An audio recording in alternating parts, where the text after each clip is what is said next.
My beloved husband was diagnosed with terminal cancer, and I immersed myself in work to cope with the grief. One day, a man claiming to be a lawyer approached me. Your husband has requested $30,000 in compensation. Are you taking advantage of his illness to have an affair? The man confidently presented photos as evidence of infidelity, but I had no idea what he was talking about. He continued. We've already investigated, and it's clear you're neglecting your sick husband while pursuing other men. His self-assured words left me stunned. Feeling like my entire existence was being invalidated, I decided to bring the man home to reveal the truth. Along the way, I made sure to signal a secret sign to a neighbor lady we passed by. I'm Kate Brown, 27 years old. Currently, I run and manage multiple web media platforms to make a living.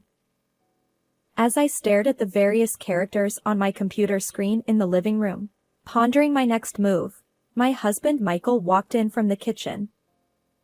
He handed me a steaming cup of coffee. Thank you. I smiled at my partner, who was not only my spouse but also my work companion. Back in college, I loved writing, so I started working as a web writer. However, diving into the unknown, I hit a wall after just a few months. That's when a friend introduced me to someone else in the web writing field, Michael, who would later become my husband. Michael, with more experience than me, taught me everything from writing skills to securing jobs. Initially, we were just good work buddies, but as our time together grew, our relationship evolved into something sweeter. Before we knew it, we became indispensable to each other, from work partners to cherished lovers. After graduating, we both became independent web writers and started creating and managing web media together. As our work thrived, so did our relationship, transitioning from beloved partners to an irreplaceable family. My husband and I, now married, mostly work from home, sharing both work and private life. When I mention this to friends, they're surprised. You're together so much, doesn't it get annoying? But somehow, our wavelengths align perfectly, and I find it comfortable. Perhaps it's thanks to Michael's always calm and gentle nature. I never doubted that this life with my beloved husband would continue indefinitely. One day, at a friend's suggestion, we decided to undergo cancer screenings. Despite both of us being generally healthy and joking about how illness was far from our minds, we took the opportunity. The relative of our friend had been diagnosed with cancer, prompting us to prioritize our health. The results showed nothing concerning for me, but Michael needed further tests. At that moment, I felt a sense of unease. Michael, ever optimistic. It'll be fine. Nothing's wrong. But I couldn't shake my worry. When the detailed test results came in, it revealed that Michael had cancer. Worse, the doctors informed us it was already in the advanced stages due to delayed detection. Hearing this, I crumbled on the spot. Michael has cancer. And it's advanced? Until then, our annual health checkups had shown no major issues. Occasionally, he'd feel under the weather, but since he could work from home, he rarely visited the hospital. If only I had noticed something back then, if only I had forcefully taken him to the hospital. Regret floods my mind, but the overwhelming fear of losing him paralyzes any rational thought. Michael was admitted immediately, and I visited him every day during work breaks. His serene smile greeted me during those visits, and he eagerly asked about our joint progress in our work. Seeing that expression, I felt an unwavering determination to protect our shared endeavors. Even as tears welled up, I continued working. But any lapse in focus would drown me in anxiety over Michael's impending absence. So, alongside our web media work, I took up a cashier job at the nearby supermarket, hoping to distract myself from the grief. As those days continued, a little time passed. Following my usual routine, I visited Michael in the hospital, and after finishing my shift at the supermarket, I headed home. Once I'm back, I'll work on web tasks and then tackle some house cleaning, I thought, planning my next steps. As I walked, suddenly the scenery before me warped, and I hurriedly sat down. What's happening? I feel nauseous. My vision spun, and cold sweat wouldn't stop. Feeling helpless, I remained seated. Then, I heard a surprised voice. Huh? Someone approached, footsteps quickening. A gentle hand rested on my shoulder as I looked up to see an unfamiliar middle-aged woman gazing at me with concern. What's wrong? Are you okay? She asked. Mumbling that I felt unwell, I tried to stand despite my still spinning vision. But the woman supported me, saying, Come this way. She half-dragged me to a nearby house in the familiar residential area. Where is this? I asked, staring blankly at the house. The woman replied, This is my home. Rest here for now. Leading me inside. Despite being strangers, I inexplicably felt reassured by the warmth of the woman's hand. I followed her lead, allowing her to guide me. In her living room, she offered me water, and I lay down on the sofa as she instructed. While I rested, she wrung out a cool towel and placed it on my forehead, covering me with a blanket. After a while, my previously shaky vision stabilized, and the cold sweat subsided. Slowly sitting up on the sofa, I faced the woman who had been concerned about me. Are you feeling better now? She asked, her voice filled with worry. Yes, thanks to you, I've calmed down considerably. Truly, thank you, I replied, expressing my gratitude. Then, realizing I hadn't introduced myself earlier, I added, By the way, I apologize for not mentioning my name.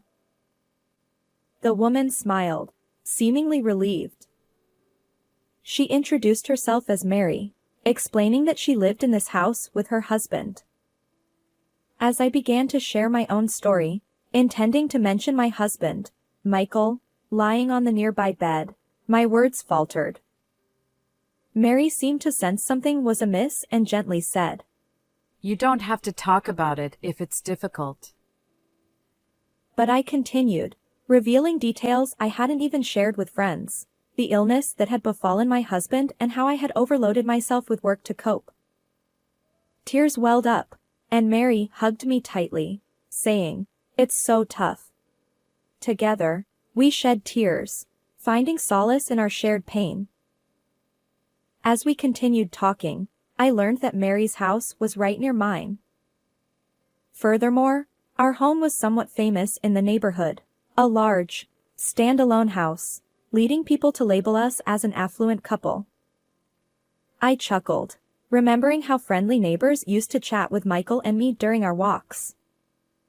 However, since Michael's hospitalization, things had subtly changed, and people seemed a bit more distant.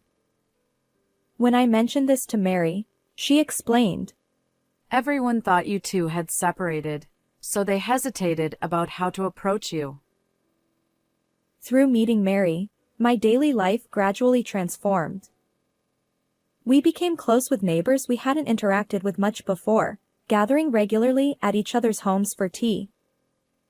And as I witnessed Michael's declining health, unable to hold back tears, Mary always enveloped my trembling hands in her warm grasp, offering comfort. One day, Michael received permission for a temporary return home, marking our chance to spend precious moments together. This brief respite, our last shared time, was something I resolved to cherish with a smile. When I asked Michael what he wanted upon returning home, his first request surprised me, He wanted to meet Mary. During his hospitalization, I had shared stories about Mary and the neighbors who had taken care of us. To fulfill Michael's wish, I assured him I would visit Mary beforehand. As I walked toward Mary's house, I stole a glance at Michael. His profile, focused ahead, seemed to harbor a quiet determination. Mary welcomed us with her usual warm smile. Taking Michael's hand, she glanced at me and said, "You're truly loved." Despite my embarrassment, I retorted, "Well, of course." Our tearful laughter connected us. As I reached for the living room door to return after using the restroom during our conversation, I suddenly heard Michael's earnest voice from the other side.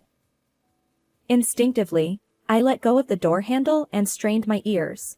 It seemed like he was talking about me. Michael's voice came through. Please take care of Kate even after I'm gone. At that moment, my nose stung, and tears slid down my cheeks. So, Michael came to convey this. I thought as Mary's gentle reply reached me. Of course. I continued crying, comforted by her kind tone. Not long after, my husband Michael took his last breath.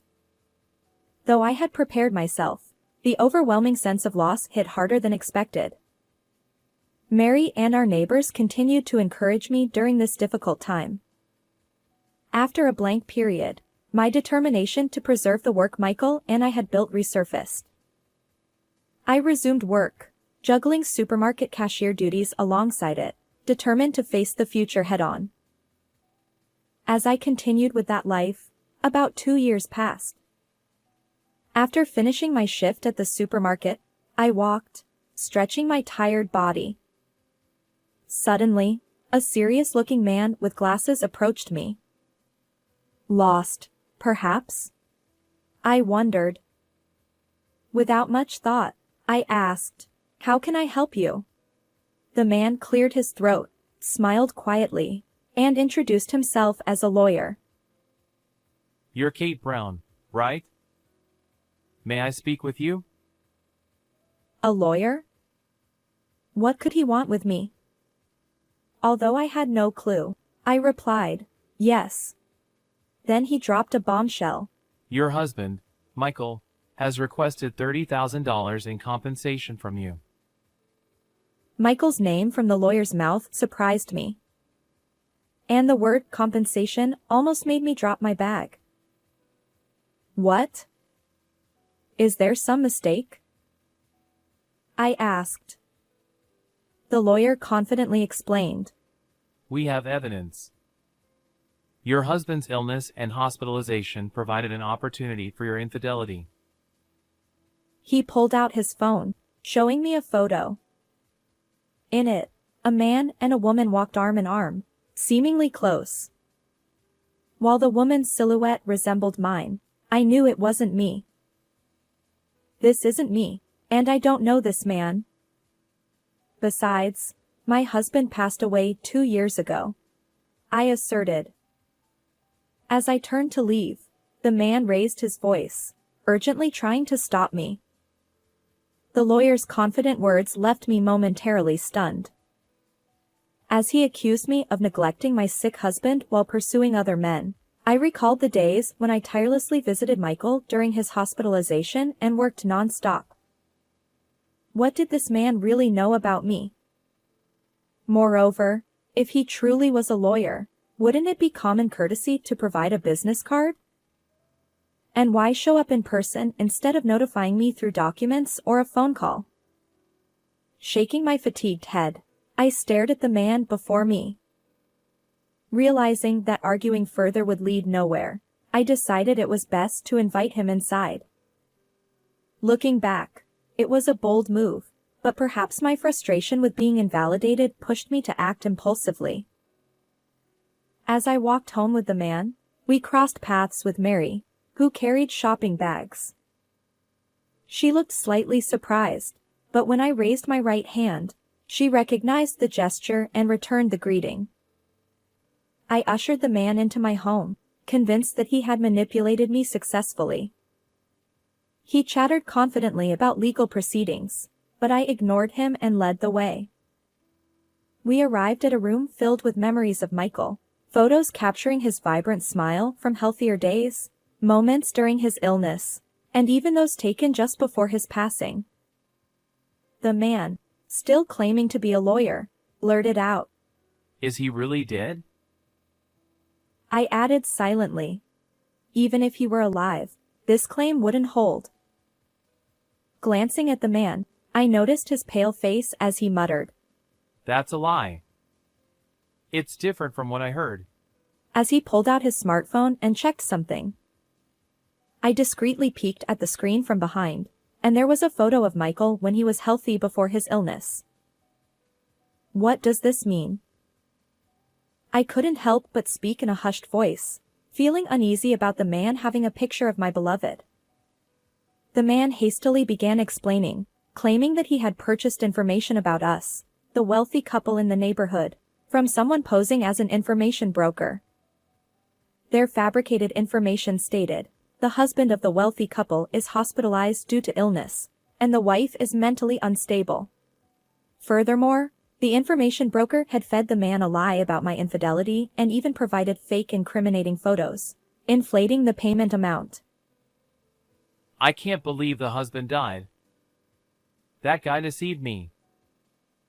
In this absurd situation where the man attempting fraud was himself fooled by someone else, I sigh in disbelief. Suddenly, the man who had been muttering to himself stood up and, with an eerie smile, If it's exposed, there's no helping it. a sense of foreboding washed over me, and a cold sweat trickled down my back. As he stepped toward me, footsteps echoed from the entrance, and several police officers burst into the room, shouting, "Police!" The moment I caught sight of that figure, the tension I had unconsciously held snapped, and I collapsed right there. Thank goodness. They arrived in time, I thought, recalling the encounter with Mary just minutes earlier. During that moment, the right hand I raised toward Mary wasn't a mere greeting.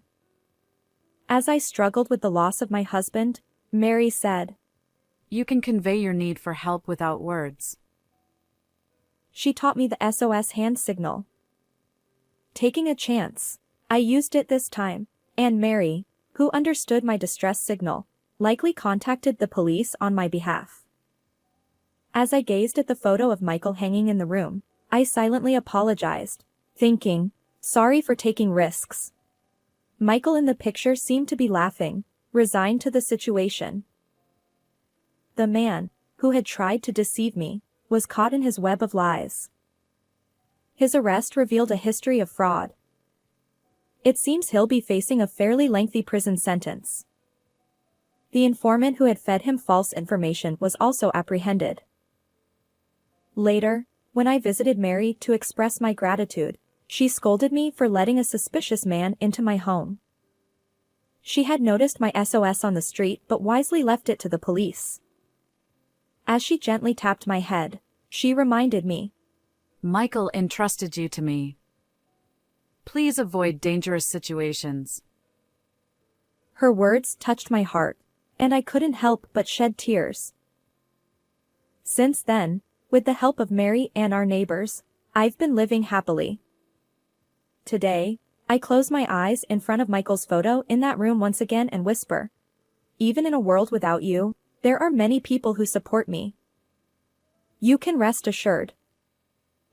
As I gently open my eyes, I see his serene smile, as if watching over me. Smiling back, I declare, all right. Let's get to work today. How did you find this story?